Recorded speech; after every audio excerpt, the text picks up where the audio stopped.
She once joked that what she shared on screen was not just a polite kiss, not a casual peck after coffee or a friendly goodbye. It was a real charged smooch, one that echoed into television history. At 82, Susan Seaforth Hayes began speaking more openly about her decades on Days of Our Lives, reflecting on what those early moments meant, how one kiss in 1970 changed her life, and how her partnership with Bill Hayes, both on screen and off, became one of the most beloved romances daytime ever created. Susan was born July 11, 1943, in Oakland during the thick of World War II.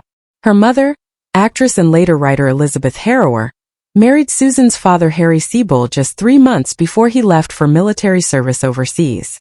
Susan was conceived during his brief training window, and by the time she arrived, her mother had returned to Berkeley, raising their daughter largely alone while Harry spent 33 months away at war.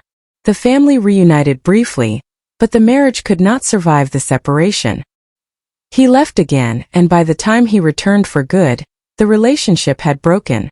Susan grew up without a consistent father figure, shaped instead by the backstage world her mother moved through with restless ambition. Hollywood in the 1940s was loud, bright, and hungry. Elizabeth chased jobs, scribbled scenes at the kitchen table, and dragged young Susan from auditions to studios. Scripts lay scattered through the house, conversations centered on casting calls and story pacing, and Susan absorbed it all. She stepped onto sets as naturally as other children took to playgrounds. Director's notes, actors' rehearsals, and stage lights became part of her childhood landscape. By 1954, she made her first television appearance on Cavalcade of America, and the small paycheck that came with it bought her a SAG card and a sense of belonging. Money was tight, so at 12 she babysat to afford acting classes, training in early method techniques that taught her to reach for emotional truth, an approach that later made her work on soaps unforgettable. Her mother transitioned into writing in the late 1950s, opening another window for Susan.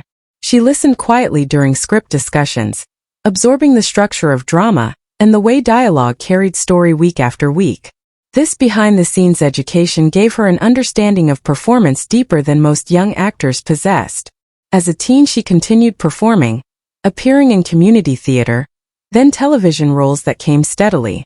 She appeared in Lassie in 1956 as Melanie in The Runaway, delivering an emotional monologue about a missing dog that caught producers off guard. That scene aired to millions, igniting her visibility. More roles followed. The Life and Legend of Wyatt Earp in 1957, singing on camera as Annie Mae Hamble, and in 1965 she guest starred on The Man from UNCLE, tackling stunt work on her own despite crew concern.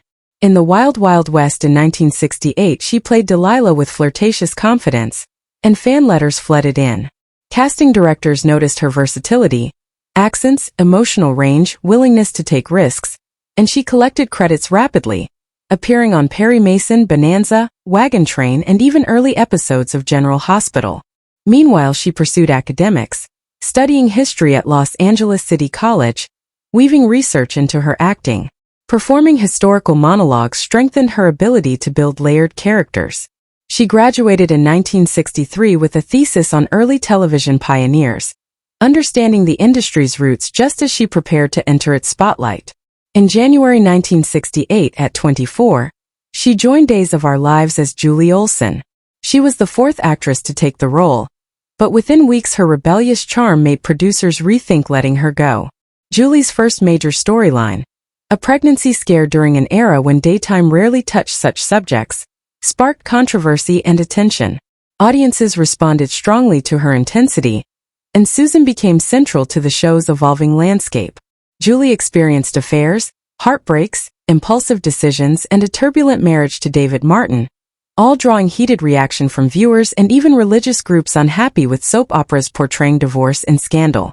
The criticism only raised ratings, and Julie grew into a complex, emotionally driven character. In 1970, her real-life trajectory shifted as her mother became head writer for the show, deepening Julie's stories with raw emotional weight. Around the same time, Susan's chemistry with co-star Bill Hayes, who played Doug Williams, electrified audiences. Their first on-screen kiss aired July 23, 1970, and viewers felt something genuine. Ratings climbed as Doug and Julie became one of daytime television's earliest super couples. Off-camera, their connection blossomed slowly into real love. They married privately in 1974, long before their characters exchanged vows in 1976, in a televised wedding that drew massive attention. Fans hosted viewing parties and the moment landed on the cover of Time magazine, cementing their status as soap royalty. Susan carried enormous storylines through the 1970s. She earned Emmy nominations for emotionally charged plots including Julie's affair with a villain and a devastating miscarriage, scenes filmed partly in a real asylum where she channeled painful personal struggles.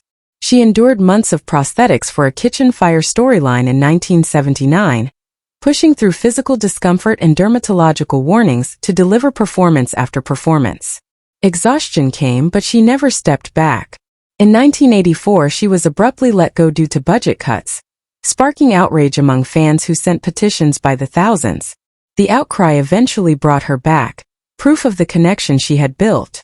She later portrayed Joanna Manning on The Young and the Restless, a sharp and manipulative character who earned her award nominations and provided her with one of the strongest roles outside Salem. She returned sporadically over the years, even crossing briefly to The Bold and the Beautiful. She played District Attorney Patricia Steele on Sunset Beach, bringing legal authenticity and dramatic polish. In 1999, for the 50th anniversary of Days, she returned full-time.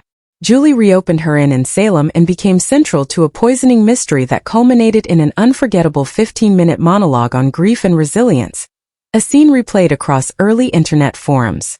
Her legacy continued to grow. In 2018, her lifetime contribution to daytime television was honored with a joint Emmy alongside Bill Hayes. She wept, crediting her mother for shaping her artistry.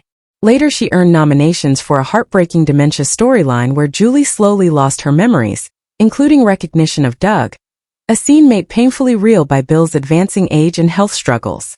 She and Bill published their autobiography Like Sands Through the Hourglass, selling more than 100,000 copies and revealing their journey, romantic triumphs, challenges during career strikes, near breakups, and creative evolution. By 2025, Susan had spent 57 years on Days of Our Lives, the longest-running cast presence in the show's history. In 2024, Bill passed away at 98, and Susan filmed Julie's farewell to Doug with raw grief. One unscripted sob halted production, and millions of viewers later felt that moment as truth rather than performance. Her personal life held its struggles. Her first marriage to David Seed in 1963 ended in 1969 under strain, leaving her heartbroken.